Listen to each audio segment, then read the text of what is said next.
And we're going to have some video coming up in just a few minutes that Coach Cable's going to show you a little bit of what he looks for in his offensive linemen. He's going to show you how they find these diamonds in the rough. But there are a few things I wanted to talk about before football, Coach. You're a local guy. You're from Snohomish. Snohomish, the Panthers. Yeah, a proud Panther. Yeah. What is it like when you see what this team's accomplished in the last several years, when you see the relationship with the fans, to be a local guy and to see everything that is the 12s and the Seahawks? What does that mean to you? Well, it's definitely different. You know, for me, growing up here, this team came to town in 1976, and I was just a little kid. And you watch them grow up, you see their struggles. My dad used to take me to the Kingdom, and all I remember, it was so loud, you know. And they weren't very good. They struggled. And so what's really been exciting for me to be a part of this is to watch and really, when I go home, to watch the fans. And you people, a lot is made of the 12s and all that in our connection, as he just mentioned, but I know how special that is. I know what it's like to be from the Northwest, to grow up here, and for the rest of our lives, all of us will be world champions. And we all share that. We share that as a fan base, you know, as a region here in the United States of America, and it's really special. And when I go home and see Mom, it's like everyone knows, you know, that this is our team now, and we finally have that championship. So it's been really neat. Yeah.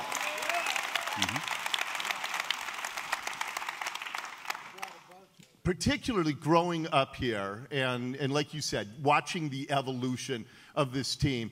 I've heard you say so many times how happy you are here because you've been a head coach and I know that you've had opportunities. Tell me why this is such a great fit for you. Well, I think any time that you can be a part of a staff that really enjoys taking people where they want to go. You know, so much of the NFL is about, you know, you draft these guys and pay them a bunch of money and you hope they're superstars and you just put up with all the BS. And we're fortunate we don't really have to do that. We get to teach every day.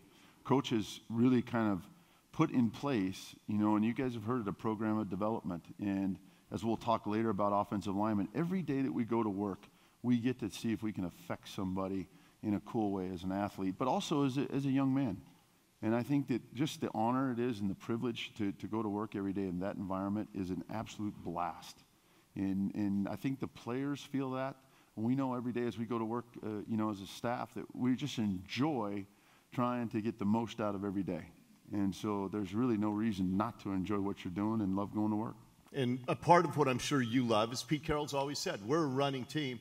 And the success that you have had, I mean, last year, do you understand how mind-blowing it is to outrush the #2 team in the NFL by 25 yards a game? I mean, you were at 172, #2 was at 147.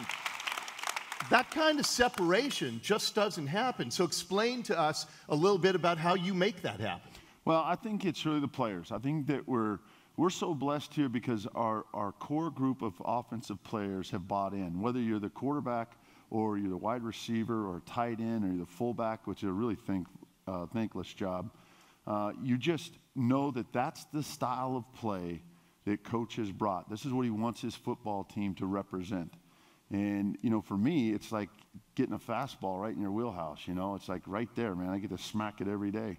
So it's good that way. And when you have a group of kids like we do who know that that's how we make our hay and they're all invested, whether it's Doug and Jermaine, and now you got Jimmy, who's just chomping at the bit to learn how to do this the right way.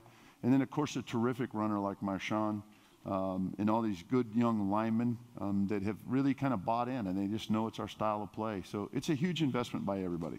Coaches have told me blocking is blocking, but I can't imagine two runners more different than Russell Wilson and Marshawn Lynch. Yeah. I mean, Russell's running all over the place. Marshawn is just blasting through people. Is there a different technique that you teach for the different types of runners, or do you have to just have one technique and let the runners adapt to what you guys do? No, I think we definitely have a system that Coach has got put in place here, but what's really important to understand is that, you know, Marshawn needs Russ like Russ needs Marshawn. And so it's like ham and eggs, you know, it's peanut butter and jelly, if you will. They got to have each other for this thing to work. And neither one of them is bigger or greater than the other. And they probably wouldn't be very good without the other one, to be quite honest with you. And I think that our system allows them both to prosper, but I think the thing we all understand as coaches is that we really need that dynamic of how one plays off the other. The one's the bruiser, you know, he's the street brawler, and the other guy, he looks like the artist, really, when they play, and they're both very productive. The perception that a lot of people have is that the guys who are doing that blocking, I've heard people around the NFL say it's average. And I don't know how you can be average and be the #1 team by the margin that you guys are. Is it technique? Is it the type of people? Is there something in the heart that you're looking for in these guys? What separates you? Well, I think that we have a true system. It's very difficult to run the ball in the NFL. And most guys don't have the patience for us for that. Coach is great that way. He gets it that it's an ugly 1, 2, and 3 in the first half, you know, and you feel your way through and you go and adjust and you come out at halftime and it's 3 4s and 5s, and in the fourth quarter you finish. You just step on them. And I think that mindset and that mentality is team-wide, and it starts with coach. We all get that, you know, and so we're committed to having the patience and really the toughness that it takes to be a good run football team. And it's all those things you talked about. There's a technique involved, there's a system involved, there's a certain spirit of the men involved. We'll get a chance to talk about some of that here in a little bit when we watch some clips, but it's really the investment by everybody. And quite frankly, to run the ball, you got to be pretty hard-nosed, and that's what we all are.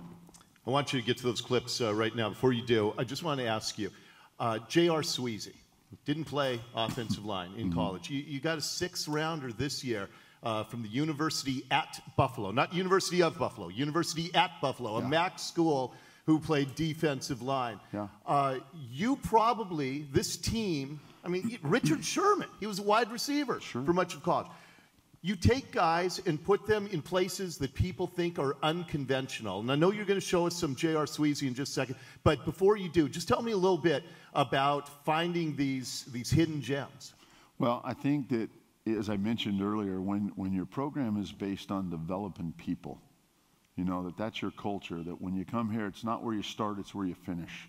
So you can walk into our place as a defensive lineman like JR has, like Christian Sokoli, that's the one he's mentioning from the University at Buffalo.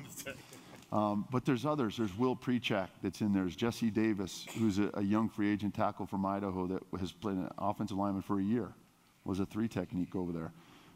So many of these guys, we're looking for the right character. We're looking for a skill set of explosiveness and athleticism and a good brain. We're looking for that mix. Because in our minds, when we walk in the staff room every day, the thing I hear every day from Coach is, we're going to take these guys and make them better today. Yesterday was cool, but can you do it again today? You know, we hear that as coaches constantly, and it's such a powerful message. It doesn't take much to kind of just hit the reset button and go for it again. You know, tomorrow's Thursday. It's going to be another OTA, and I can't wait. You know, we'll get up in the morning and we'll go. And we got another install in the morning, another teach, and here we go. So I just think what we're looking for is the right characteristics. Good movers, runners, jumpers, powerful. They have some grit to them. You're hearing that word more and more. Guys who have great perseverance and passion for what they're doing. When I show you JR, you're going to see what I'm talking about. I think he epitomizes this whole thought process in what grit is, and that is to just go longer than the other guy's willing to go and to overcome your issues. I tell them every day, it's okay to make mistakes. It's okay to screw up. That's the only way you're going to learn anyway. If it's all perfect and it's all good, that's too easy. And that's not football and that's not life.